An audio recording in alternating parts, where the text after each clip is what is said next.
অনেক এরকম মানুষ আছে যারা সামনে নেই, কিন্তু তারাই তোমার চলার শক্তি। এই ধরো তোমার বাবা মা, তোমার ভালো লাগার মানুষ, অথবা তোমার যারা শুভাকাঙ্ক্ষী তারা। তোমাকে সময়ের সঙ্গে তাল মিলিয়ে চলতে শেখায় এই মানুষগুলো। তুমি যদি সেই অদৃশ্য স্ক্রু হও, হতাশ হয়েও না। সবসময় ভালো কাজের ক্রেডিট নেওয়াটা ইম্পর্টেন্ট না, ভালো কাজে তুমি ছিলে এটা জানাটাই সব থেকে ভালো লাগার বিষয়।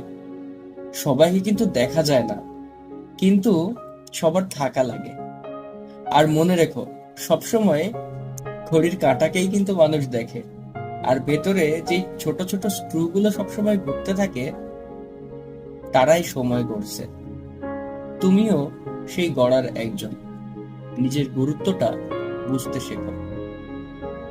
সেলফ রেসপেক্ট বিষয়টা একেবারেই আলাদা। নিজেকে সম্মান দাও, দেখবে গোটা পৃথিবী তোমাকে সম্মান দিচ্ছে। ধন্যবাদ। This is Sheikh Naim Hossain Moon, signing out tonight. আল্লাহ হাফেজ, আসসালামু আলাইকুম।